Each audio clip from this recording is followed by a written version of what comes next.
Langit sore di kota pelabuhan itu berwarna kelabu ketika Eddie menurunkan karung-karung berat dari sebuah truk tua. Keringat membasahi wajahnya, bercampur debu dan bau asin laut yang selalu menyelimuti dermaga. Sejak pagi hingga hampir malam, pekerjaannya tak pernah berhenti. Namun bagi Eddie, lelah adalah hal yang sudah lama ia kenal, bahkan sejak masa kecilnya yang penuh kehilangan. Eddie bukanlah orang kota, ia datang dari sebuah desa kecil yang jauh di pedalaman. Bertahun-tahun lalu, ia meninggalkan tempat kelahirannya dengan hati penuh pertanyaan yang tak pernah terjawab. Ia tidak pernah benar-benar tahu apa yang terjadi pada kedua orang tuanya. Yang ia ingat hanyalah malam kelam, api yang menyala besar, dan seseorang yang membawanya pergi jauh dari rumahnya. Kini ia hidup sendirian di sebuah kamar sempit di gang kumuh dekat pelabuhan. Dindingnya retak, atapnya sering bocor saat hujan turun. Namun bagi Eddie, tempat itu sudah cukup untuk berteduh dari kerasnya dunia. Setiap malam ia pulang dengan tubuh letih, duduk di ranjang tipis sambil memandang langit-langit yang kusam, seakan mencoba mengingat masa lalu yang selalu terasa kabur. Di pelabuhan itu, kehidupan tidak pernah benar-benar ramah pada orang kecil seperti dirinya. Para buruh sering diperas oleh sekelompok preman yang mengaku sebagai penguasa wilayah. Mereka datang menagih uang keamanan dengan cara kasar. Banyak yang terpaksa membayar karena takut dipukuli atau kehilangan pekerjaan. Eddie sering melihatnya dengan mata kepala sendiri. Seorang pedagang tua pernah dipukul hanya karena terlambat memberikan uang setoran. Para buruh hanya bisa menunduk, pura-pura tidak melihat, karena mereka tahu melawan hanya akan membawa masalah yang lebih besar. Namun setiap kali melihat ketidakadilan itu, dada Eddie selalu terasa panas. Ada sesuatu di dalam dirinya yang menolak untuk diam. Ia tidak tahu mengapa, tetapi setiap melihat orang lemah diperlakukan seperti itu, hatinya seperti disayat. Mungkin karena hidupnya sendiri penuh luka, atau mungkin karena sejak kecil ia sudah terbiasa bertahan sendirian melawan kerasnya dunia. Suatu sore, ketika matahari mulai tenggelam di balik kapal-kapal besar, Eddie melihat seorang pria tua diseret oleh dua preman di dekat gudang pelabuhan. Pria itu memohon dengan suara gemetar karena belum bisa membayar uang setoran hari itu. Tanpa berpikir panjang, langkah Eddie terhenti. Ia memandang kejadian itu dengan rahang mengeras. Angin laut bertiup kencang, membawa aroma garam dan pertanda bahwa sesuatu akan segera berubah. Tanpa disadari oleh siapapun di pelabuhan itu, keputusan kecil yang akan diambil Eddie malam itu akan menjadi awal dari sebuah konflik besar. Konflik yang kelak menyeretnya ke dalam dunia kekerasan, rahasia masa lalu, dan takdir yang jauh lebih gelap dari yang pernah ia bayangkan. Langkah Eddie terhenti beberapa meter dari keributan itu. Dua preman bertubuh besar masih mencengkeram baju pedagang tua yang tadi ia lihat. Wajah pria itu pucat, tangannya gemetar memohon ampun. Para buruh lain hanya menunduk sambil pura-pura sibuk mengangkat barang, seolah tidak melihat apa yang terjadi. Di pelabuhan itu, semua orang tahu satu hal, siapapun yang melawan para preman, hidupnya akan hancur. Eddie menggenggam tangannya erat, dadanya terasa panas melihat ketidakadilan itu. Namun ia juga tahu, orang-orang yang berdiri di hadapannya bukan sekadar preman biasa. Mereka adalah bagian dari jaringan kekuasaan gelap yang menguasai hampir seluruh kota. Dari pasar hingga terminal, dari pelabuhan hingga gudang-gudang besar, semuanya berada di bawah kendali kelompok yang sama. Beberapa buruh berbisik pelan di belakangnya. Mereka menyebut nama yang selalu diucapkan dengan nada takut, Raka dan Mira. Sepasang suami istri yang dikenal sebagai penguasa dunia bawah tanah di kota itu. Tidak ada yang benar-benar tahu bagaimana mereka membangun kekuasaan sebesar itu, tetapi semua orang tahu satu hal, mereka tidak pernah ragu menghancurkan siapapun yang melawan. Konon, bertahun-tahun lalu kota itu pernah damai. Para pedagang bisa berjualan tanpa rasa takut, para buruh bekerja tanpa harus menyerahkan sebagian penghasilan mereka. Namun semua berubah ketika kelompok Raka mulai menguasai pelabuhan. Sedikit demi sedikit mereka mengambil alih wilayah, sampai akhirnya hampir seluruh kota berada dalam genggaman mereka. Preman-preman yang berdiri di depan Eddie hanyalah anak buah kecil dari kerajaan gelap itu. Namun bahkan anak buah paling rendah pun sudah cukup untuk membuat warga gemetar ketakutan. Banyak orang pernah mencoba melawan, tetapi nasib mereka selalu berakhir tragis. Ada yang dipukuli hingga cacat, ada yang menghilang tanpa jejak. Pedagang tua itu masih memohon dengan suara serak. Salah satu preman menamparnya keras hingga tubuhnya jatuh tersungkur di tanah. Suara tamparan itu terdengar begitu keras di tengah senja yang mulai gelap. Para buruh menahan napas, berharap kejadian itu cepat selesai tanpa menarik perhatian lebih banyak orang. Namun bagi Eddie, pemandangan itu seperti memecahkan sesuatu di dalam hatinya. Ia tidak tahu dari mana datangnya keberanian itu, tetapi kakinya mulai melangkah perlahan mendekati mereka. Setiap langkah terasa berat, seakan seluruh pelabuhan menahan napas menyaksikan apa yang akan terjadi. Di kejauhan, langit malam mulai turun menutupi kota yang penuh ketakutan itu. Tidak ada yang menyadari bahwa keberanian seorang buruh sederhana bernama Eddie akan menjadi percikan kecil yang kelak membakar seluruh kekuasaan para penguasa gelap kota tersebut. Malam itu hanyalah awal dari badai yang jauh lebih besar. Langkah Eddie akhirnya berhenti tepat di depan dua preman yang masih berdiri di atas tubuh pedagang tua itu. Udara senja terasa berat, seakan seluruh pelabuhan menunggu sesuatu yang buruk akan terjadi. Para buruh yang melihat kejadian itu mulai berbisik cemas. Tidak ada yang berani melakukan apa yang baru saja dilakukan Eddie, mendekati para preman yang sedang menagih setoran. Salah satu preman menoleh dengan wajah kesal. Matanya tajam menatap Eddie dari ujung kepala sampai kaki. "Apa yang kau lihat?" "Hah?" bentaknya kasar. Eddie tidak menjawab. Ia hanya memandang pedagang tua yang masih tergeletak di tanah sambil menahan sakit.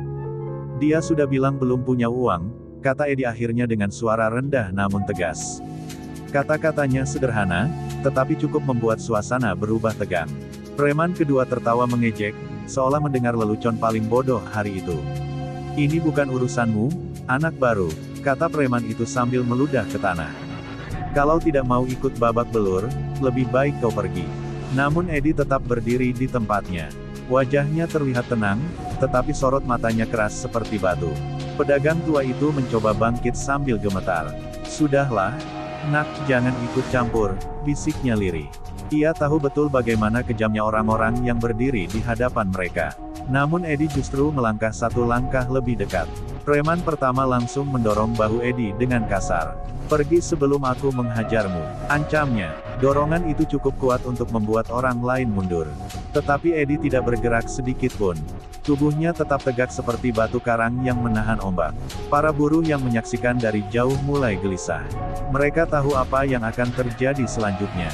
Tidak pernah ada orang yang berani menentang para preman seperti ini tanpa membayar mahal. Suasana pelabuhan yang biasanya bising kini terasa sunyi mencekam. Preman itu akhirnya kehilangan kesabaran. Ia mengangkat tangannya untuk memukul Eddie. Namun pada detik itulah sesuatu terjadi, sesuatu yang tidak pernah mereka duga. Sebelumnya, tangan Eddie bergerak cepat menahan pukulan itu di udara. Matanya menatap tajam, dan untuk pertama kalinya sejak lama, para preman itu melihat keberanian yang tidak biasa pada seorang buruh pelabuhan. Malam mulai turun sepenuhnya di kota yang dikuasai ketakutan itu. Dan tanpa ada yang menyadarinya, perkelahian kecil di sudut pelabuhan tersebut akan menjadi awal dari cerita panjang yang kelak mengguncang seluruh kekuasaan dunia preman di kota itu. Tangan Eddie masih mencengkeram pergelangan preman yang hendak memukulnya. Wajah preman itu berubah kaget karena pukulannya tertahan begitu saja. Untuk beberapa detik, tidak ada yang bergerak. Angin laut berhembus pelan melewati gudang pelabuhan, membawa suasana tegang yang terasa semakin berat. Preman kedua yang berdiri di sampingnya langsung maju dengan wajah merah penuh amarah. "Berani sekali kau menyentuh anak buah kami," bentaknya. Ia mendorong Eddie dengan keras, namun kali ini Eddie justru melepaskan tangan lawannya dan berdiri semakin tegap. Para buruh yang menonton dari kejauhan mulai panik. Mereka tahu perkelahian ini tidak akan berhenti begitu saja. Bagi para preman itu, harga diri adalah segalanya. Jika seorang buruh berani melawan di depan banyak orang, mereka pasti akan membalas dengan kekerasan yang lebih besar. "Anak baru, kau belum tahu di kota ini siapa yang berkuasa," kata salah satu preman sambil menatap Eddie dengan tatapan mengancam. Ia mengusap pergelangan tangannya yang masih terasa sakit karena ditahan tadi. "Kami bekerja untuk orang yang namanya saja bisa membuat orang gemetar." Beberapa buruh yang mendengar kata-kata itu langsung menunduk. Mereka tahu siapa yang dimaksud. Nama itu jarang diucapkan dengan lantang, seolah hanya menyebutnya saja sudah membawa bahaya. Preman itu kemudian mendekat ke wajah Eddie sambil berbisik tajam. "Bos kami adalah Raka dan Mira. Mereka penguasa kota ini. Pelabuhan, pasar, bahkan polisi pun tidak berani mengganggu urusan mereka." Nama itu menggantung di udara seperti ancaman. Eddie memang pernah mendengarnya dari bisik-bisik para buruh, tetapi ini pertama kalinya ia mendengarnya langsung dari anak buah mereka. Sepasang suami istri yang terkenal kejam dan tidak memiliki belas kasihan. Preman itu tersenyum dingin sebelum melangkah mundur.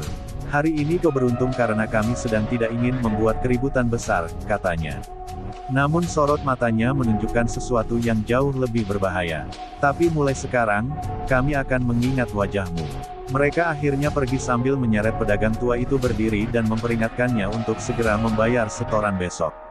Ketika langkah mereka menghilang di balik gudang pelabuhan, para buruh baru berani bernapas lega. Tetapi jauh di dalam hati Eddie, ia merasakan sesuatu yang aneh, seolah takdirnya baru saja mulai bersinggungan dengan nama yang selama ini ditakuti seluruh kota, Raka dan Mira. Malam itu pelabuhan kembali dipenuhi suara ombak dan derit kapal yang berlabuh. Namun bagi Eddie, suasana terasa berbeda dari biasanya. Nama yang baru saja ia dengar, Raka dan Mira, terus terngiang di kepalanya. Ia tahu bahwa apa yang terjadi sore tadi bukanlah sesuatu yang akan berlalu begitu saja. Beberapa buruh mendekatinya dengan wajah cemas. Salah satu dari mereka, seorang pria tua bernama Hasan, menarik lengan Eddie menjauh dari keramaian. "Kau gila, nak," bisiknya dengan suara penuh kekhawatiran. Tidak ada yang berani menentang anak buah mereka seperti itu. Eddie hanya diam sambil menatap laut yang gelap. Ia tidak merasa dirinya melakukan sesuatu yang luar biasa. Baginya, apa yang ia lakukan hanyalah membela orang yang sedang diperlakukan tidak adil. Namun dari ekspresi para buruh di sekitarnya, ia mulai menyadari bahwa masalah ini jauh lebih besar dari yang ia bayangkan. Hasan menggeleng pelan. "Orang-orang itu tidak pernah melupakan penghinaan," lanjutnya. "Kalau mereka sudah mengingat wajahmu, itu berarti kau sudah masuk dalam masalah." Kata-kata itu membuat beberapa buruh lain ikut menatap Eddie dengan rasa kasihan. Larut malam, Eddie akhirnya pulang ke kamar sempitnya di gang dekat pelabuhan. Jalanan terasa sunyi, hanya lampu-lampu redup yang menerangi lorong-lorong kumuh. Namun ketika ia hampir sampai di depan pintu kamarnya, ia melihat dua bayangan berdiri di ujung gang. Dua pria bertubuh besar muncul dari kegelapan. Wajah mereka dingin dan penuh ancaman. Salah satu dari mereka melangkah maju sambil menatap Eddie dengan senyum sinis. Dari cara mereka berdiri saja, Eddie langsung tahu bahwa mereka bukan orang biasa. "Jadi kau yang berani menentang anak buah kami di pelabuhan tadi," kata pria itu dengan suara rendah. Ia mengeluarkan rokok dan menyalakannya dengan santai, seolah apa yang akan terjadi setelah ini hanyalah urusan kecil baginya. Asap rokok mengepul di udara malam ketika pria itu menatap Eddie tajam. "Kami hanya datang memberi peringatan," katanya pelan. "Di kota ini ada aturan. Dan aturan itu dibuat oleh bos kami." Ia kemudian mendekat beberapa langkah hingga wajah mereka hampir berhadapan. "Kalau kau masih ingin hidup tenang, jangan pernah ikut campur lagi." Gang sempit itu terasa semakin sunyi setelah kata-kata ancaman itu meluncur dari mulut pria bertubuh besar tersebut. Asap rokoknya mengepul pelan di udara malam, sementara matanya menatap Eddie seolah sedang menilai seberapa besar nyali pemuda di hadapannya. Lampu jalan yang redup membuat bayangan mereka memanjang di dinding-dinding kusam gang tersebut. Eddie berdiri diam. Ia bisa merasakan bahaya yang jelas berada di depan matanya. Dua orang yang berdiri di hadapannya bukan sekadar penakut jalanan. Dari sikap mereka, jelas mereka terbiasa membuat orang lain gemetar hanya dengan satu ancaman. Namun entah mengapa, hati Eddie tidak dipenuhi rasa takut seperti yang mereka harapkan. "Anggap saja ini nasihat baik," lanjut pria itu sambil menghembuskan asap rokok. "Besok pagi kau kembali bekerja seperti biasa. Jangan sok jadi pahlawan. Kota ini bukan tempat bagi orang yang terlalu banyak peduli." Kata-kata itu menusuk telinga Eddie. Selama ini ia memang selalu mencoba hidup tenang, bekerja keras, dan tidak mencari masalah. Namun kejadian demi kejadian yang ia lihat di pelabuhan membuat hatinya semakin gelisah. Ia teringat wajah pedagang tua yang dipukul, juga wajah para buruh yang selalu menunduk karena takut. Eddie menatap kedua pria itu dengan sorot mata yang mulai berubah. "Kalau semua orang diam, orang-orang seperti kalian akan terus menyiksa mereka," katanya pelan. Suaranya tidak keras, tetapi cukup jelas untuk membuat kedua pria itu berhenti tersenyum. Pria yang memegang rokok itu tertawa pendek, namun tawanya terdengar dingin. "Berani juga kau bicara begitu," katanya.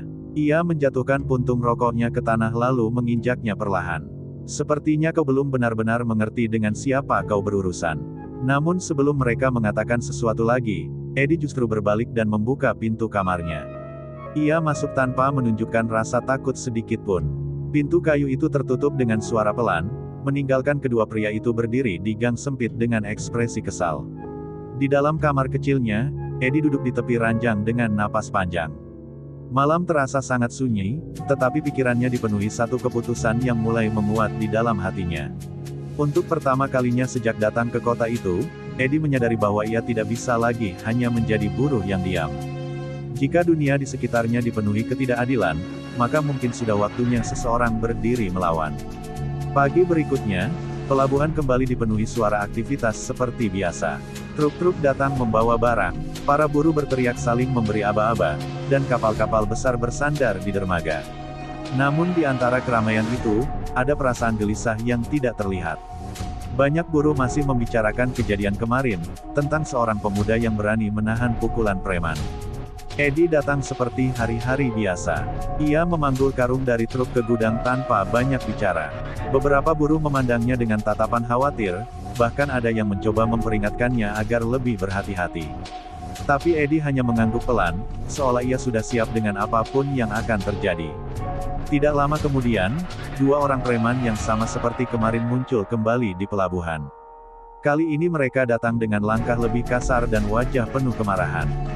Mereka langsung berjalan ke arah para pedagang dan buruh yang sedang bekerja, seakan ingin menunjukkan bahwa mereka masih berkuasa di tempat itu. Ketika mata mereka menemukan Eddie di antara para buruh, senyum sinis langsung muncul di wajah mereka. Salah satu dari mereka berjalan mendekat sambil bertepuk tangan pelan. "Lihat siapa yang ada di sini," katanya dengan nada mengejek. "Pahlawan pelabuhan." Para buruh langsung berhenti bekerja. Suasana mendadak tegang. Semua orang tahu sesuatu akan terjadi. Preman itu berdiri tepat di depan Eddie, lalu tanpa banyak bicara langsung mendorongnya keras hingga karung yang ia bawa jatuh ke tanah. Namun kali ini Eddie tidak mundur. Ketika preman itu mencoba memukulnya lagi seperti kemarin, Eddie bergerak lebih cepat. Tangannya menangkis pukulan itu lalu mendorong lawannya hingga terhuyung ke belakang.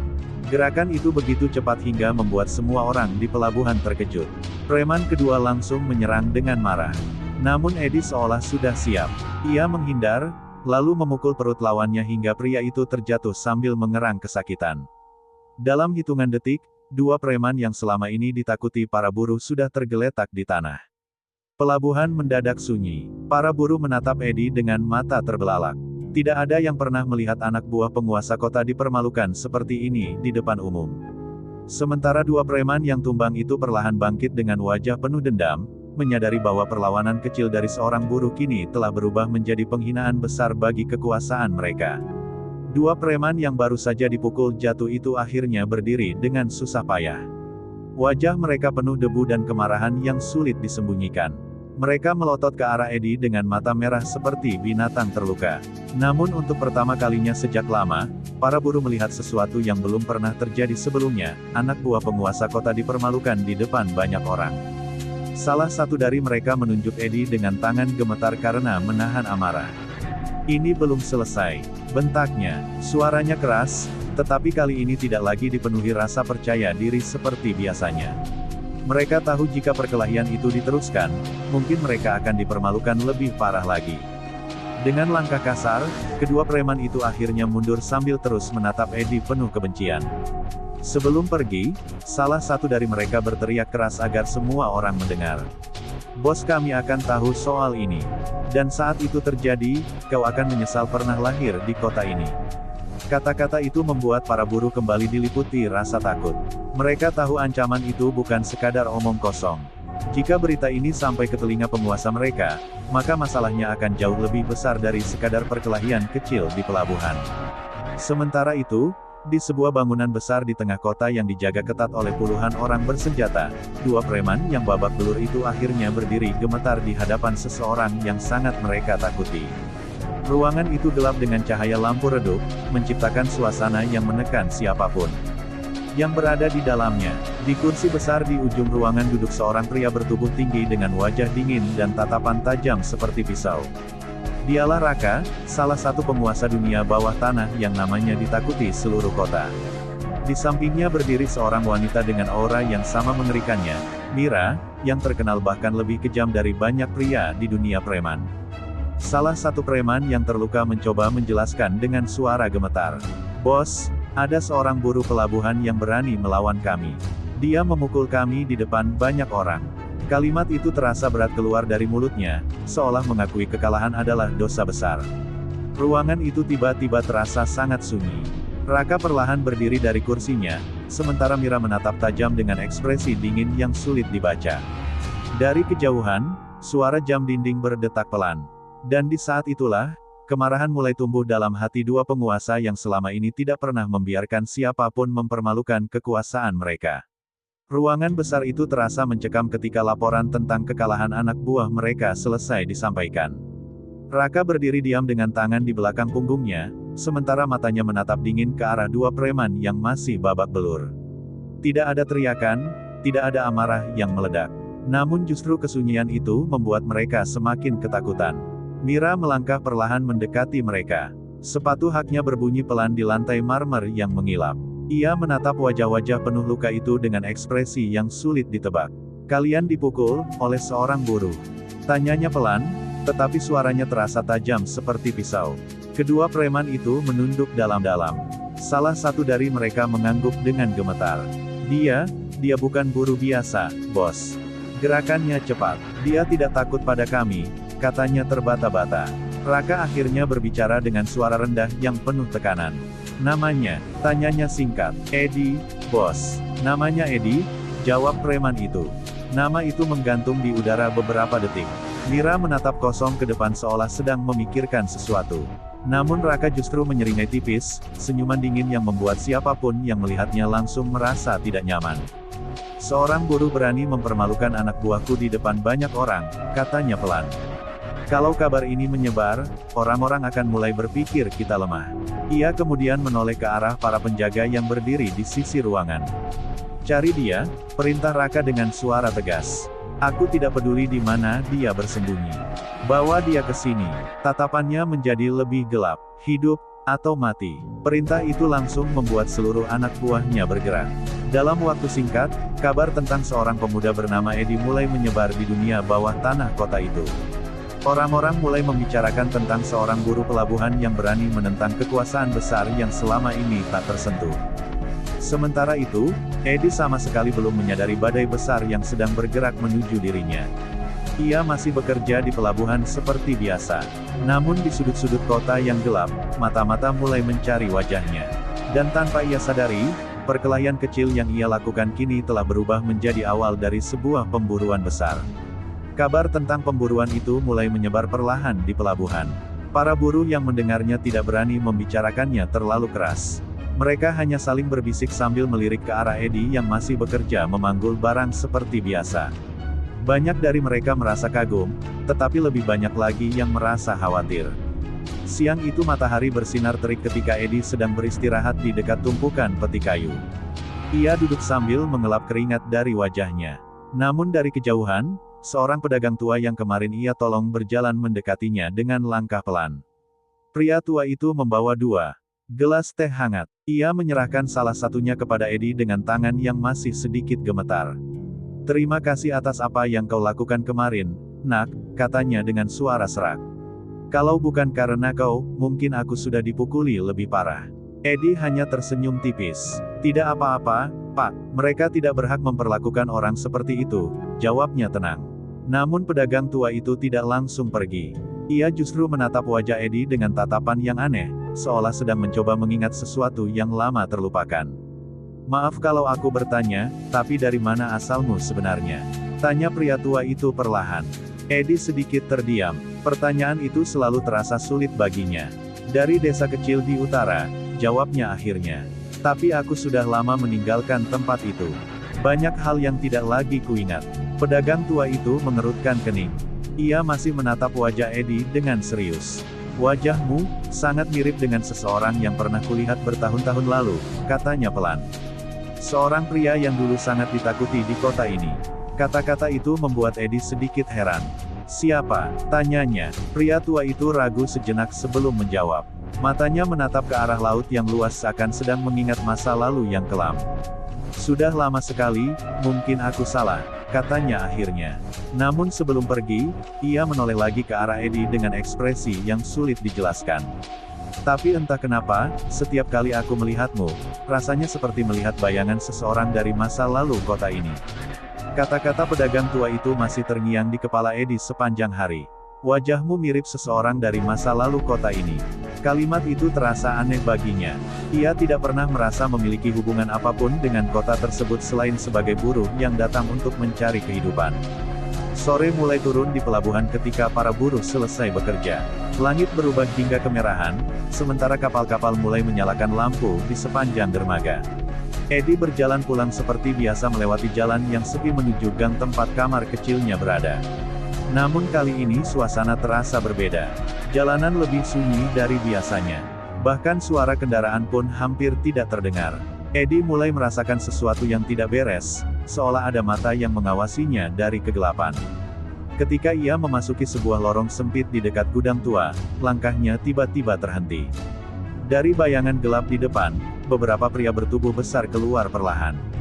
Di belakangnya, dua orang lagi muncul menutup jalan. Dalam sekejap, Eddie menyadari bahwa dirinya telah dikepung. Salah satu dari mereka tersenyum dingin. "Akhirnya kami menemukanmu," katanya. Wajah pria itu penuh bekas luka, dan sorot matanya menunjukkan bahwa ia bukan preman biasa. "Bos kami ingin bertemu denganmu, tapi sepertinya kami boleh memberimu sedikit pelajaran dulu." Tanpa menunggu jawaban, salah satu dari mereka langsung menyerang. Pukulan keras meluncur ke arah wajah Eddie. Ia sempat menangkis, tetapi serangan berikutnya datang dari sisi lain. Pertarungan tidak bisa dihindari. Lorong sempit itu berubah menjadi tempat perkelahian brutal. Eddie berusaha melawan sekuat tenaga, memukul dan menghindar sebisa mungkin. Ia berhasil menjatuhkan satu orang, lalu yang lain. Namun jumlah mereka terlalu banyak. Pukulan demi pukulan mulai mengenai tubuhnya. Dalam keadaan terdesak, Eddie akhirnya berhasil menerobos celah di antara mereka dan berlari sekuat tenaga keluar dari lorong itu. Nafasnya memburu, tubuhnya penuh luka, tetapi ia berhasil melarikan diri ke jalan yang lebih ramai. Dari kejauhan, para penyerangnya hanya berdiri sambil menatap dengan wajah penuh dendam. Malam itu, Eddie akhirnya menyadari satu hal, pemburuan terhadap dirinya benar-benar telah dimulai. Napas Eddie masih terengah-engah ketika akhirnya ia berhenti berlari di sebuah gang kecil yang jauh dari pelabuhan. Dadanya terasa sesak, sementara beberapa luka di wajah dan lengannya mulai terasa perih. Lampu jalan yang redup membuat bayangannya terlihat goyah di dinding tua, seolah malam itu sendiri ikut menyaksikan perjuangannya untuk tetap berdiri. Ia bersandar pada tembok dingin, mencoba menenangkan pikirannya. Serangan tadi bukan lagi sekadar peringatan. Orang-orang yang mengepungnya jelas datang dengan niat melukai, bahkan mungkin membunuh. Untuk pertama kalinya sejak semua ini dimulai, Eddie benar-benar merasakan betapa berbahayanya orang-orang yang sedang ia hadapi.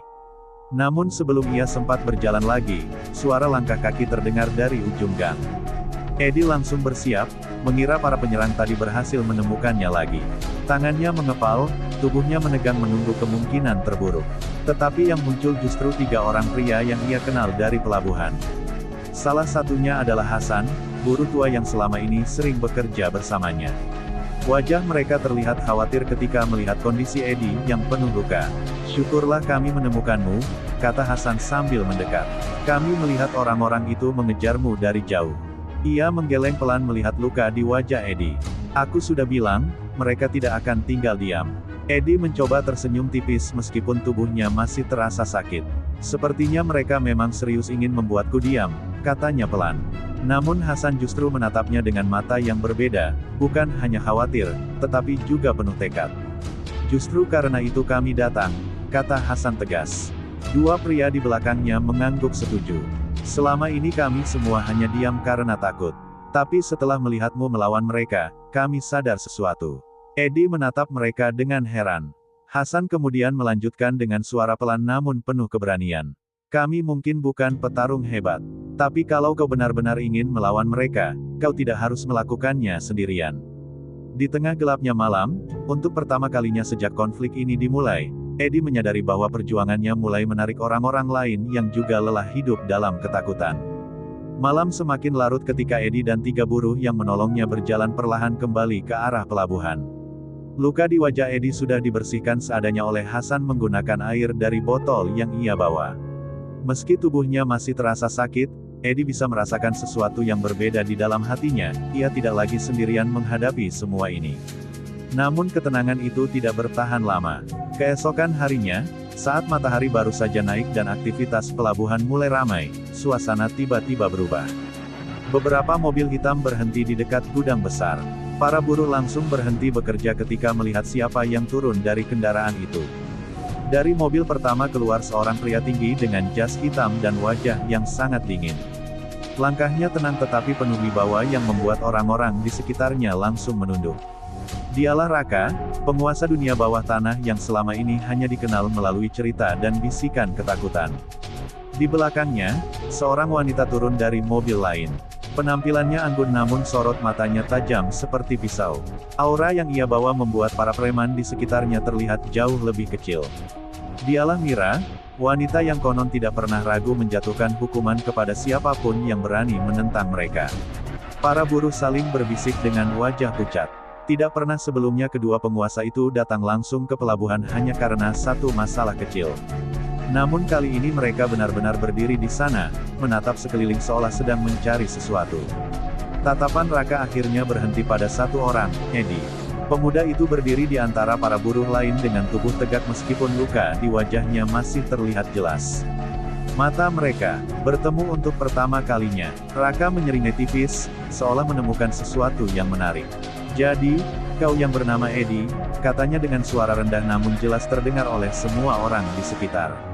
Nada suaranya tidak penuh kemarahan seperti yang dibayangkan orang-orang, justru terdengar seperti seseorang yang sedang menilai lawan yang menarik. Mira melangkah sedikit lebih dekat, menatap wajah Edi dengan perhatian yang aneh. Ada sesuatu di matanya yang sulit dijelaskan, seolah wajah pemuda itu membangkitkan sebuah kenangan lama yang terkubur dalam pikirannya. Namun di pelabuhan yang mendadak sunyi itu, tidak ada yang tahu bahwa pertemuan pertama antara mereka bertiga akan membuka pintu menuju rahasia masa lalu yang jauh lebih besar daripada sekadar pertarungan antara buruh dan penguasa dunia preman.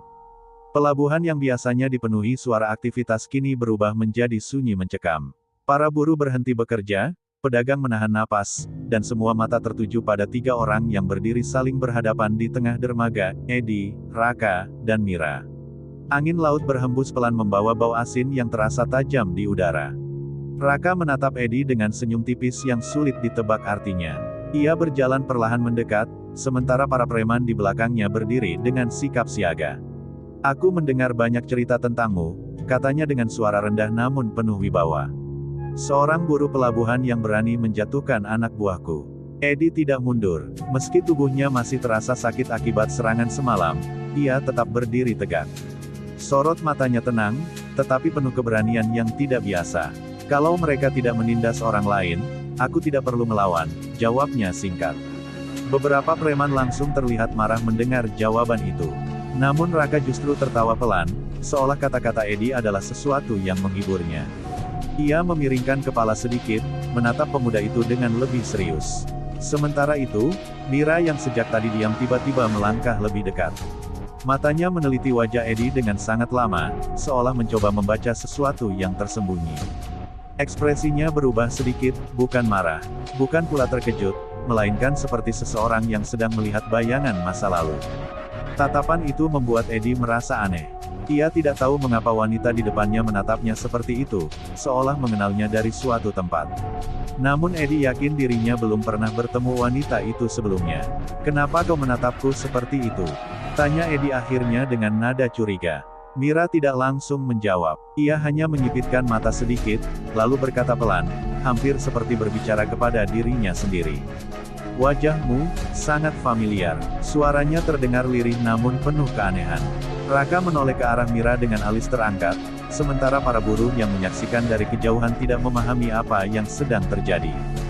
Namun di balik tatapan panjang itu, sesuatu mulai bergerak dalam ingatan Mira, sebuah bayangan lama tentang seorang anak kecil yang pernah hilang dalam peristiwa kelam bertahun-tahun yang lalu. Pelabuhan masih diliputi keheningan setelah kata-kata Mira tadi. Tatapannya pada Edi belum juga berubah, seolah wajah pemuda itu telah membuka pintu ingatan yang selama ini terkunci rapat. Raka memperhatikan istrinya dengan sedikit heran, karena jarang sekali ia melihat Mira menunjukkan ekspresi seperti itu. "Familiar?" tanya Raka dengan nada penasaran. Ia menoleh kembali ke arah Edi, menatapnya lebih lama dari sebelumnya. Untuk sesaat, bahkan Raka terlihat seperti sedang mencoba mencari sesuatu dalam wajah pemuda itu. Namun Mira segera mengalihkan pandangannya, seakan menyadari bahwa terlalu lama memperhatikan Edi di depan banyak orang bukanlah ide yang baik. Ia menarik napas perlahan lalu berkata dengan suara kembali dingin. "Tidak ada apa-apa, mungkin aku hanya salah ingat." Para preman di belakang mereka tetap berdiri tegang, menunggu perintah. Sementara para buruh masih diam membeku, tidak tahu apakah pertemuan itu akan berubah menjadi kekerasan atau justru sesuatu yang lebih aneh. Raka kemudian melangkah mendekati Edi hingga hanya berjarak beberapa langkah. "Kau punya keberanian yang jarang dimiliki orang di kota ini," katanya pelan. "Biasanya orang yang seperti itu, entah menjadi sangat berguna, atau mati sangat cepat." Edi menatapnya tanpa gentar. "Aku tidak peduli dengan ancamanmu," jawabnya tegas.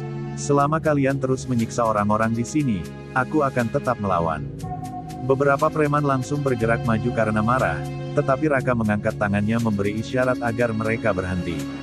Anehnya, ia justru tersenyum tipis lagi. Seolah-olah keberanian Edi membuatnya semakin tertarik.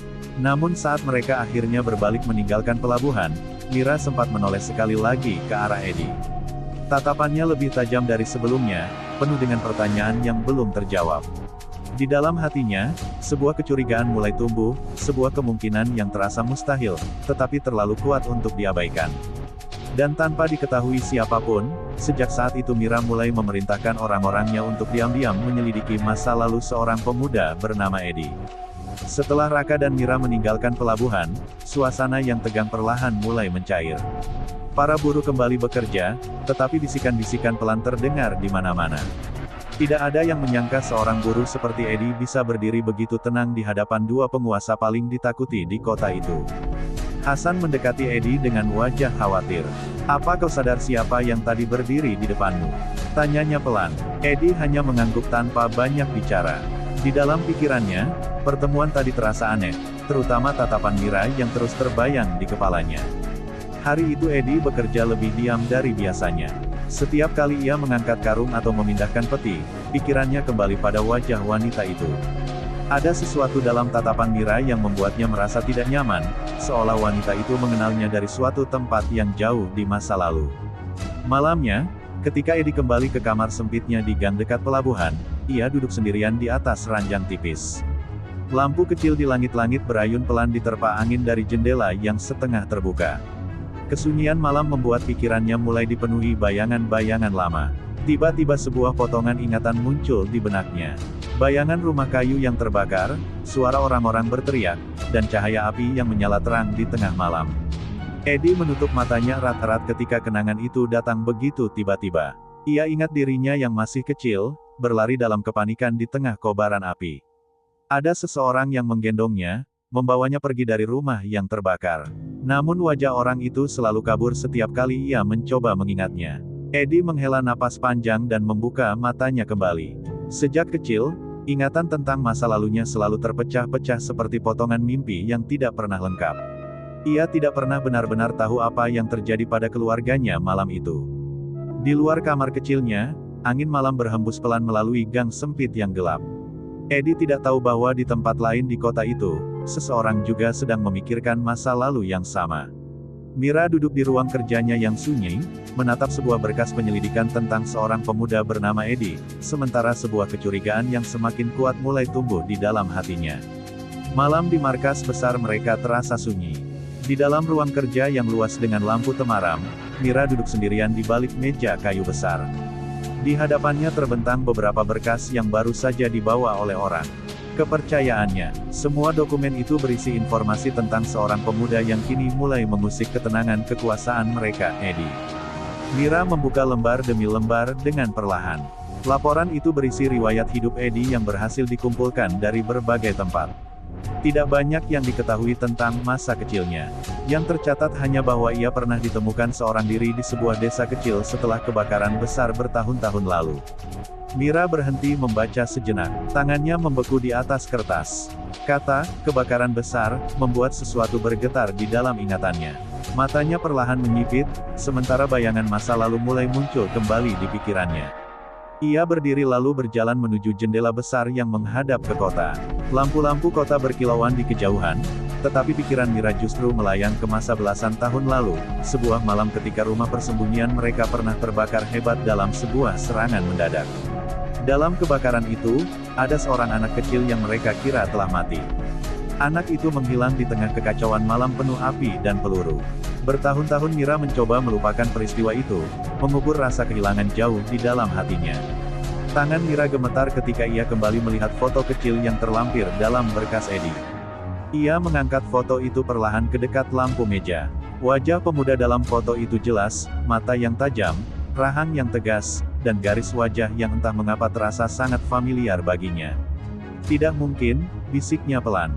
Namun semakin lama ia menatap foto itu, semakin kuat perasaan yang muncul di dalam hatinya. Ada sesuatu yang terlalu mirip. Sesuatu yang tidak bisa dijelaskan hanya sebagai kebetulan. Di luar ruangannya, langkah kaki terdengar ketika seseorang mendekat. Raka masuk tanpa mengetuk pintu. Ia langsung menyadari ekspresi Mira yang tidak biasa. Ada apa? Tanyanya singkat. Mira perlahan mengangkat foto itu dan menatap suaminya dengan mata yang penuh kegelisahan. Aku mulai berpikir, pemuda bernama Eddie itu mungkin bukan orang asing bagi kita. Raka menatap foto yang dipegang Mira dengan alis berkerut. Ia mengambilnya perlahan dari tangan istrinya dan memperhatikan wajah pemuda dalam gambar itu. Untuk beberapa detik ia tidak mengatakan apa-apa, hanya memandang dengan ekspresi datar yang sulit dibaca. Ini buruh pelabuhan itu? Tanyanya akhirnya. Mira mengangguk pelan. Namanya Eddie. Orang-orang kita sudah mengumpulkan semua informasi yang bisa mereka temukan tentangnya. Suaranya terdengar lebih pelan dari biasanya, seolah ada sesuatu yang membuatnya ragu. Raka meletakkan foto itu di atas meja dan membuka berkas laporan yang lain. Matanya bergerak cepat membaca setiap halaman. Semakin jauh ia membaca, semakin lambat gerakan tangannya. Ada bagian tertentu yang membuatnya berhenti. Kebakaran, 15 tahun lalu, gumamnya pelan. Mira menatapnya tajam. Kau juga mengingatnya, bukan? Ruangan itu tiba-tiba terasa lebih sunyi dari sebelumnya. Ingatan tentang malam penuh api itu kembali muncul di pikiran mereka, malam ketika markas lama mereka diserang oleh kelompok musuh. Dalam kekacauan itu, seorang anak kecil menghilang tanpa jejak. Raka menutup berkas itu perlahan. Wajahnya yang biasanya dingin kini terlihat sedikit berubah, meskipun ia berusaha menyembunyikannya. Anak itu sudah mati, katanya dengan nada tegas. Kita sudah mencarinya di antara puing-puing. Tidak ada yang selamat malam itu. Namun Mira tidak terlihat yakin. Ia berjalan kembali ke meja lalu mengambil foto Eddie sekali lagi. Matanya menatap wajah pemuda itu dengan perasaan yang campur aduk. Lihat matanya, katanya pelan. Bentuk wajahnya, bahkan caranya menatap orang. Raka menoleh kembali ke foto itu. Untuk sesaat, bahkan pria setenang dirinya terlihat ragu. Ada sesuatu dalam wajah Eddie yang terasa terlalu mirip dengan seseorang yang pernah ia kenal. Mira menarik napas dalam-dalam sebelum akhirnya berkata dengan suara hampir berbisik, bagaimana kalau anak itu tidak mati?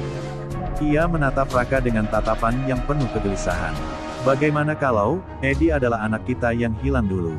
Kata-kata Mira menggantung berat di udara ruang kerja itu. Raka tidak langsung menjawab. Ia hanya menatap foto Eddie yang tergeletak di atas meja dengan tatapan tajam, seolah mencoba menembus wajah pemuda itu untuk menemukan kebenaran yang tersembunyi di baliknya. Tidak mungkin, kata Raka akhirnya dengan suara dingin. Anak itu hilang di tengah api dan peluru. Bahkan kalau dia selamat, tidak mungkin dia muncul kembali sebagai buruh pelabuhan yang menantang kita. Namun meskipun kata-katanya tegas, ada sedikit keraguan yang tidak bisa sepenuhnya ia sembunyikan. Mira tetap berdiri di depan meja dengan mata yang tidak lepas dari foto itu. Hatinya terasa bergetar dengan perasaan yang sudah lama tidak ia rasakan. Selama bertahun-tahun ia memaksa dirinya percaya bahwa anak mereka telah mati dalam kebakaran itu. Tetapi sekarang, melihat wajah Eddie, keyakinan itu mulai runtuh sedikit demi sedikit. Aku seorang ibu, Raka, katanya pelan. Ada hal-hal yang tidak bisa dijelaskan dengan logika. Tapi ketika aku melihat pemuda itu, rasanya seperti melihat bayangan anak yang dulu kita kehilangan. Raka menghela napas panjang lalu berjalan ke arah jendela. Lampu-lampu kota terlihat berkelip di bawah sana, tetapi pikirannya sedang dipenuhi perhitungan yang jauh lebih gelap. Baginya, dunia selalu tentang kekuasaan dan ancaman. Dan saat ini, Eddie adalah ancaman yang mulai menarik perhatian banyak orang. Kalaupun dia benar anak kita, kata Raka tanpa menoleh, dia tetap masalah. Mira menatapnya dengan kaget. Apa maksudmu? Raka akhirnya berbalik. Wajahnya kembali dingin seperti biasa. Dia sudah menantang kita di depan banyak orang. Kalau kita membiarkannya hidup bebas, orang-orang akan menganggap kita lemah. Kata-kata itu membuat dada Mira terasa sesak. Ia tahu betul bagaimana kerasnya dunia yang mereka bangun selama ini. Namun untuk pertama kalinya, ada sesuatu yang membuatnya ragu. Jika Eddie benar-benar anak mereka, maka pertempuran ini bukan lagi sekadar tentang kekuasaan. Di tengah kesunyian ruangan itu, Mira menatap foto Eddie sekali lagi dengan mata yang mulai dipenuhi kegelisahan.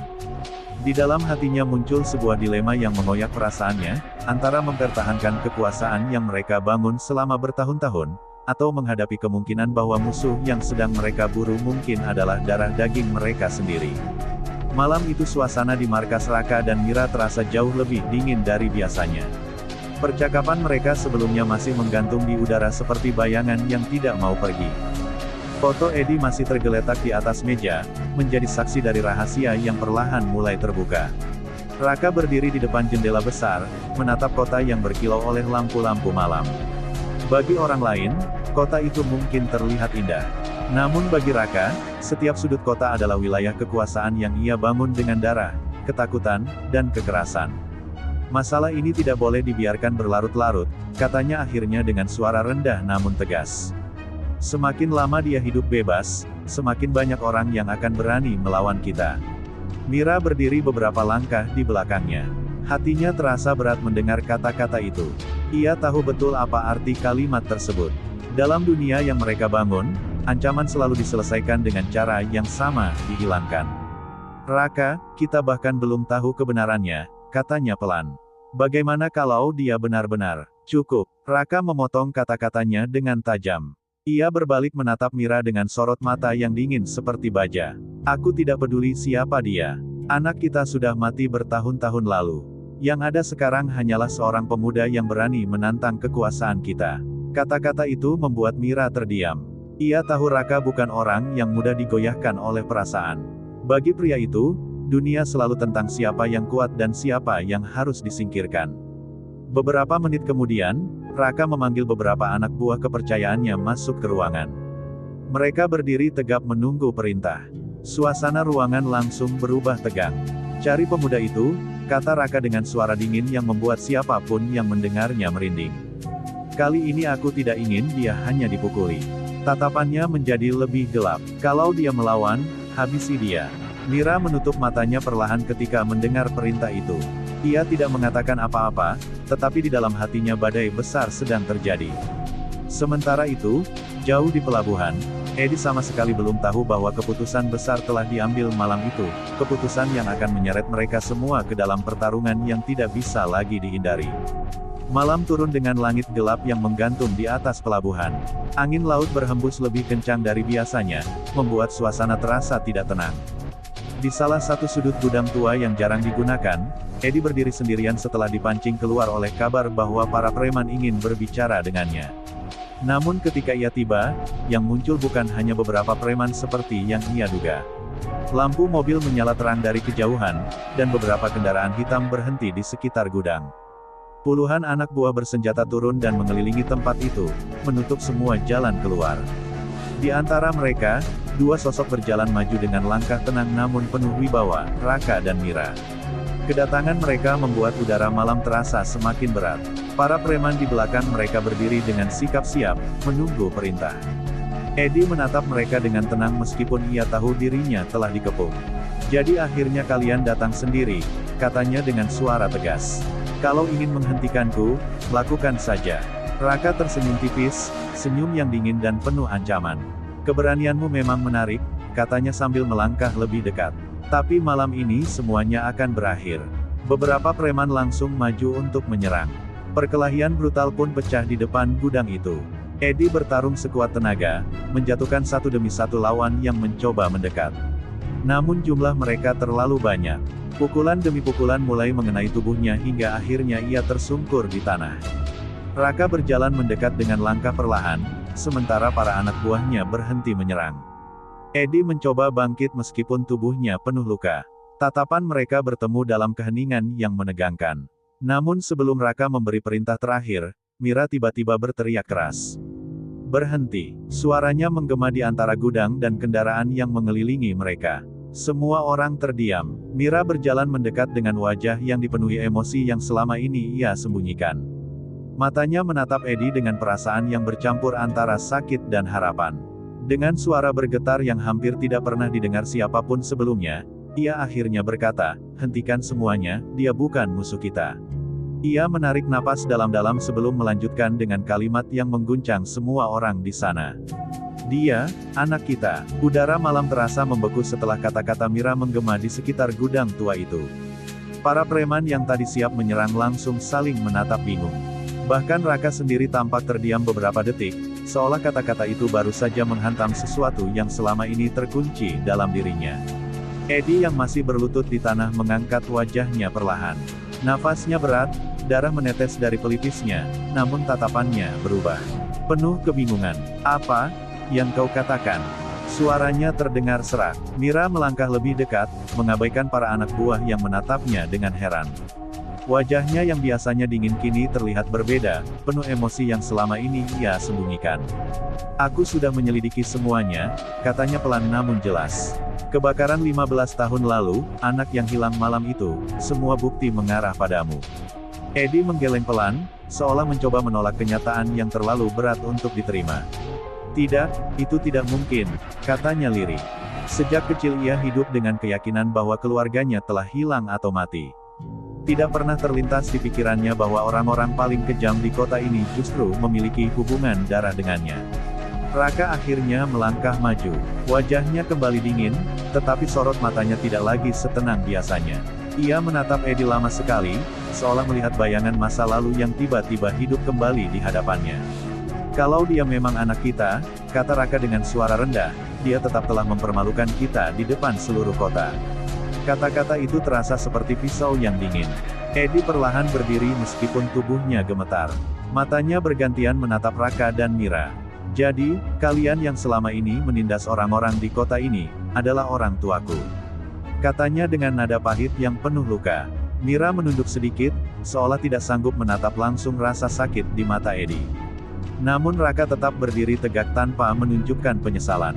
Bagi Eddie, kenyataan itu terasa lebih menyakitkan daripada semua pukulan yang baru saja ia terima. Di tengah malam yang dingin itu, hati Eddie terasa hancur. Ia datang ke kota ini sebagai seorang buruh yang ingin melawan ketidakadilan. Namun sekarang ia harus menghadapi kenyataan paling pahit, bahwa musuh yang selama ini ia lawan bukan sekadar penguasa kejam tetapi juga darah dagingnya sendiri. Angin malam berhembus keras di sekitar gudang tua itu, seolah ikut membawa kegelisahan yang kini memenuhi hati semua orang yang berdiri di sana. Para preman saling menatap dengan wajah bingung. Tidak ada yang pernah membayangkan bahwa pemuda yang selama ini mereka buru ternyata memiliki hubungan darah dengan bos mereka sendiri. Eddie berdiri dengan tubuh yang masih penuh luka. Nafasnya berat, tetapi sorot matanya kini berubah, bukan lagi sekadar kemarahan, melainkan luka yang jauh lebih dalam. Ia menatap Raka dan Mira dengan tatapan yang sulit dijelaskan. "Selama ini aku melawan kalian karena kalian menindas orang-orang kecil," katanya dengan suara serak. "Tapi sekarang aku baru tahu, orang yang melakukan semua itu ternyata keluargaku sendiri." Mira menatapnya dengan mata yang mulai berkaca-kaca. Selama bertahun-tahun ia hidup tanpa pernah menunjukkan kelemahan di depan siapapun. Namun melihat anak yang dulu ia kira telah mati berdiri di hadapannya dengan penuh luka membuat pertahanan hatinya runtuh. "Eddie, kami tidak pernah tahu kau masih hidup," katanya pelan. Kalau kau tahu, apa yang akan berubah?" Potong Eddie dengan tajam. "Apakah kota ini tidak akan dipenuhi ketakutan? Apakah orang-orang tidak akan diperas dan dipukuli oleh anak buah kalian?" Pertanyaan itu membuat Mira terdiam. Sementara Raka justru mengamati Eddie dengan tatapan dingin yang penuh perhitungan. Baginya, dunia tidak pernah sesederhana benar atau salah. Kekuasaan selalu menuntut keputusan yang keras. Kalau kau benar anakku, kata Raka akhirnya, maka kau harus memahami satu hal. Ia melangkah lebih dekat dengan suara berat yang penuh tekanan. Dunia ini tidak dimenangkan oleh orang yang lemah. Eddie mengepalkan tangannya. Dadanya terasa panas mendengar kata-kata itu. Kalau kekuatan berarti menyiksa orang lain, maka aku tidak ingin menjadi seperti kalian, jawabnya tegas. Suasana menjadi sangat tegang. Semua orang menyadari bahwa saat itu adalah titik penentuan. Eddie kini berdiri di antara dua pilihan yang sama beratnya, menerima darah keluarganya dan dunia kejam yang mereka bangun, atau menghancurkan semuanya demi menghentikan penderitaan yang selama ini ia lawan. Malam terasa semakin sunyi setelah kata-kata Eddie menggema di depan gudang tua itu. Angin laut bertiup kencang, membuat debu dan kertas-kertas di tanah berterbangan. Semua orang yang berdiri di sana bisa merasakan bahwa saat itu bukan lagi sekadar pertemuan, melainkan akhir dari sebuah perjalanan panjang. Eddie berdiri tegak meskipun tubuhnya penuh luka. Tatapannya kini mantap, seolah keputusan besar telah lahir dari dalam hatinya. Ia menatap Raka dan Mira untuk terakhir kalinya dengan perasaan yang bercampur antara kesedihan dan keteguhan. Aku tidak memilih keluarga yang penuh kekuasaan, katanya dengan suara tegas. Aku memilih keadilan. Kata-kata itu terasa berat, namun juga membebaskan hatinya dari keraguan yang selama ini menghantuinya. Raka menyipitkan mata, sementara para preman di belakangnya mulai gelisah. Mereka tahu keputusan Eddie berarti satu hal, konflik ini tidak akan berakhir damai. Bagi Raka, kekuasaan yang telah ia bangun bertahun-tahun tidak bisa dihancurkan hanya oleh satu orang, bahkan jika orang itu adalah darah dagingnya sendiri. Namun sebelum Raka memberi perintah, sesuatu terjadi di antara para preman. Beberapa dari mereka mulai ragu. Ada yang menunduk, ada pula yang melangkah mundur. Selama ini mereka mengikuti Raka karena takut, tetapi keberanian Eddie telah membuka mata banyak orang. Hasan dan beberapa buruh yang sejak tadi diam di kejauhan akhirnya maju. Mereka berdiri di belakang Eddie dengan wajah penuh tekad. Perlahan, semakin banyak orang kota yang selama ini hidup dalam ketakutan ikut berdiri bersama mereka. Melihat itu, Mira menutup matanya sejenak. Ia akhirnya menyadari bahwa dunia yang mereka bangun selama ini mulai runtuh. Bukan karena kekuatan besar, tetapi karena keberanian seseorang yang menolak hidup dalam ketakutan. Raka terdiam lama. Untuk pertama kalinya dalam hidupnya, ia melihat kekuasaannya goyah bukan karena musuh bersenjata, tetapi karena keberanian yang menular dari satu orang ke banyak orang. Ia menatap Eddie dengan campuran kemarahan dan sesuatu yang lebih dalam, pengakuan terhadap keberanian anak yang selama ini ia kira telah hilang. Di bawah langit malam kota itu, sebuah era akhirnya berakhir. Kerajaan preman yang dibangun dengan ketakutan mulai runtuh, sementara Eddie memilih berjalan menjauh dari masa lalu yang kelam. Ia tidak kembali sebagai anak seorang penguasa dunia gelap, tetapi sebagai seseorang yang telah mengubah nasib banyak orang, dan meninggalkan cerita yang akan terus dikenang oleh kota itu selamanya.